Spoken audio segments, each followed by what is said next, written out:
Hello everyone, this is iKonakona, and in this video I wanted to talk about piloting the attack helicopter. It can be tricky. As a gunner, it's pretty simple. All you do is you just move the joystick and you look around and shoot. But with piloting, you are in control of a very powerful vehicle, and I wanted to go over the different aspects of using the attack helicopter as the pilot. Now I'm going to break this down into three basic sections. There's going to be air-to-air combat, air-to-ground combat, as well as evading enemies. That's a really big deal because attack helicopters are not tanks. They can't take a lot of damage, so evading enemies is really important. So let's start with air-to-air combats. Now your biggest threat in the air is going to be an enemy helicopter, and that's why when I try to prioritize the targets that I'm going after as the pilot, I go for the enemy helicopter first because he's the one that can sneak up behind you without you knowing. He can hover right behind you and take some good shots at you. Jets, they are a threat sometimes, especially those really good jet pilots that can, shoot you down with their machine gun. Those are a real big threat as well. But the attack helicopter, the enemy attack helicopter, is the biggest threat. And once it goes in the air, you should just kind of stop what you're doing and take it out first, because if you're trying to concentrate on enemies on the ground without taking out that enemy helicopter, he's going to sneak up behind you and take you down. Now, in a helicopter versus helicopter battle, height is your main advantage. Pretty much the helicopter that is at the highest altitude is going to win, and that's why when two helicopters start to fight each other, they start to go up. Both of them start to go up because we both know that the higher helicopter is going to win. And the reason for that is if you're the lower helicopter, right, and you want to point your weapon at the enemy helicopter, you're going to have to tilt your helicopter upwards, which means you're going to go backwards and start to go down. And you're going to bump into something. You're going to bump into the mountain or the ground or a building or something like that. So that's why it is always a good idea when going against an enemy helicopter to try and gain a height advantage. That's huge. Now, I always equip the heat-seeking missiles because that is my main weapon that I'm going to be using against enemy air vehicles. Now, how I like to use it is sometimes you'll see. What I like to do is I like to lock on, fire one missile to see if the enemy has flares. Sometimes they don't have flares. You might have seen me take out a bunch of them that didn't have flares. But I like to fire one missile and make them pop their flares. And then I have one missile because we have two missiles. I have one missile in reserve, and once they pop their flares, I relock on and fire again and get one shot. And one shot is pretty good. It damages the helicopter to about 55%. It's a pretty good shot if you can get one missile on him. And so that's the strategy I like to do. Also, if you want to win in one of those helicopter fights, what I recommend is that you practice keeping your crosshair on the enemy as much as possible. I found that sometimes the radius for locking on is very small, and so if you can keep your crosshair consistently on the enemy helicopter while you're flying, you can lock on a lot faster and you can get off the first shot, forcing them to pop their flares and such. So I recommend, if you want to get really good at air-to-air combat, try to aim your crosshair, keep your crosshair on the enemy chopper like as closely as possible, because you'll lock on a lot faster. Now, the other thing you have to worry about is enemy jets, but they're not too bad to deal with. Now, jets have the advantage in that they move a lot quicker, and so they'll probably, fly a lot faster outside of your lock-on range for your helicopter. So you'll see that a lot like this. What I'm trying to do is I'm actually just trying to scare them. I'm not really trying to shoot them down. If I can get one missile on them, I will try and fire it to make them pop their flares, but I try to lock on them just to scare them and also to help our pilots out, because if our pilot is chasing them, or if the enemy jet is chasing our jet, I would just try to lock onto him just to scare him, just to make him squirm and move around and maybe try and help out my teammates, my fellow jet pilots. So that's really all I'm trying to do when I'm going for enemy jets. Sometimes I get a kill, and that's great if I can get a kill, but all I'm really trying to do is scare them. So you can see here I was going for that jet before, enemy helicopter is in the air, and I try and take it out. Now here I actually shoot two missiles because I know from a previous engagement that guy does not have flares equipped, which is kind of a bad idea. It's always good to have some sort of countermeasure equipped, because you never know when you need to evade those heat-seeking missiles.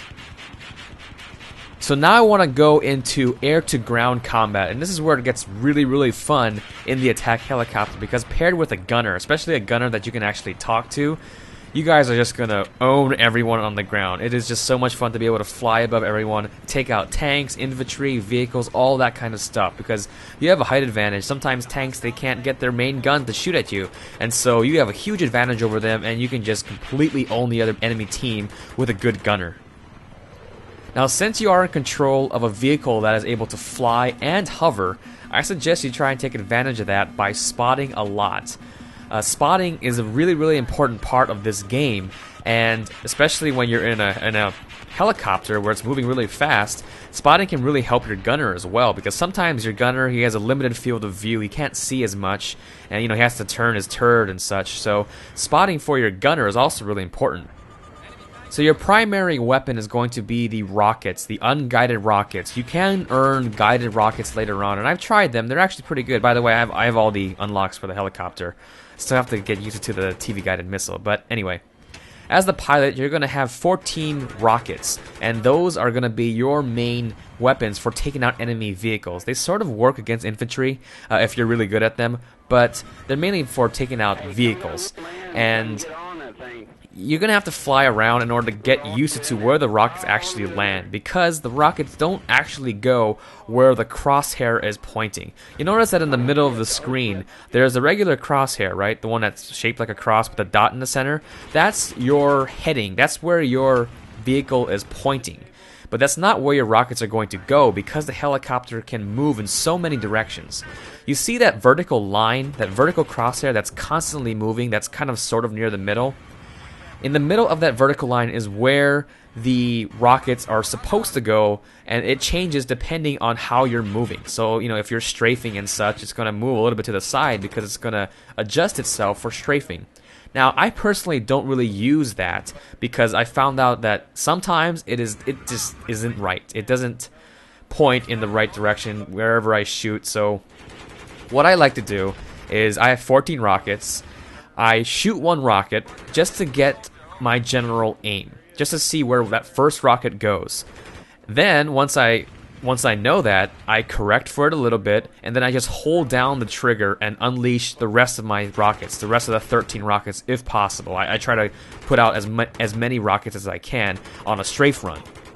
So the last thing I wanted to talk about is evasion. Now, evading the enemy is really, really important because the helicopter does not have a whole bunch of armor. It's not a tank. It can't take that many hits. So evading the enemy is very, very important, just not getting hit. And to counter that, I use the flares so that I don't get hit by heat seeker missiles. And I find the flares pretty effective because I can pop them and kind of cover my retreat. Now I want you to listen to this segment on how I actually try to use the audio in the game to use the flares.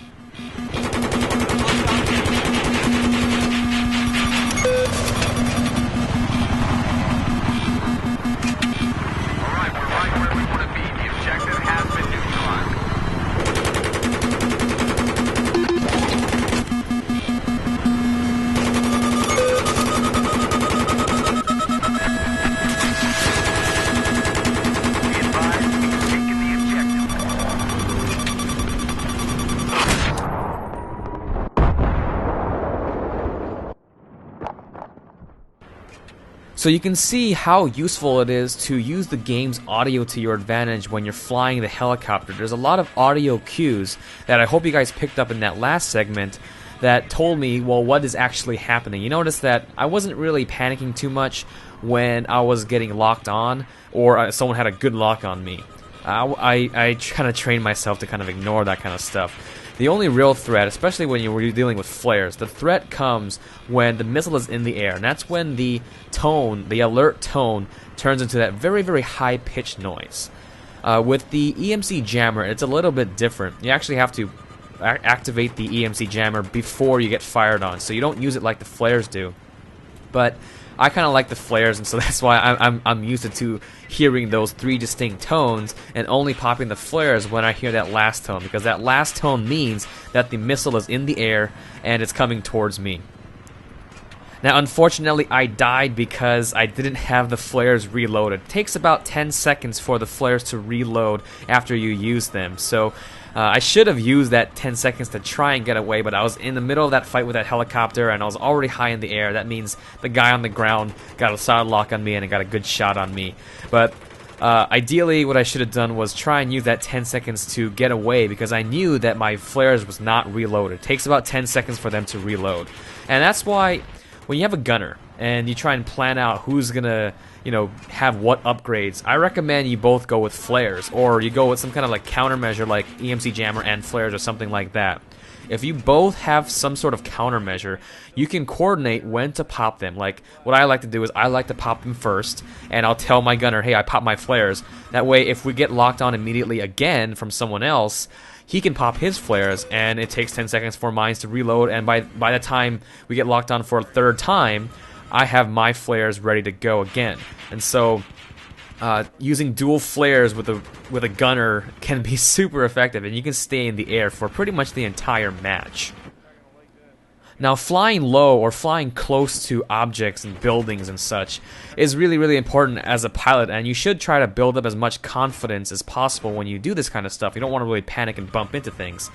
Now, flying near buildings, near mountains and such can break a lock on an enemy. If an enemy spots you and you're, in the air, you're clearly visible, you can try and get behind a building or a mountain or such and use that as cover to try and break that lock. And once you break the lock, they probably will forget about you for a while, and then that's your time to kind of sneak around, pop up, and then take them all out. You want to try to use the helicopter as a surprise, so you'll see me flying very, very low to the ground. And I've practiced a while to build up confidence to fly this low without panicking and bumping into things. I'll admit, sometimes I do still bump into things occasionally, like freaking telephone poles, but I try to be as confident as possible when I fly. I try to take these maneuvers that bring me really, really close to the ground so that I can be an effective pilot and evade the enemy fire.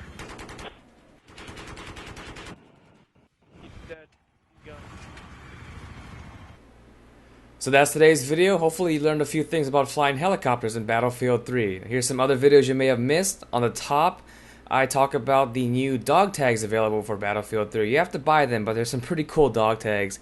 And on the bottom, I play as a spy with the Euro Tournament Reward Knife, well, a reskinned version of the Euro Tournament Reward Knife on Badlands. So I hope you enjoyed the video. Thanks for watching, and have a nice day.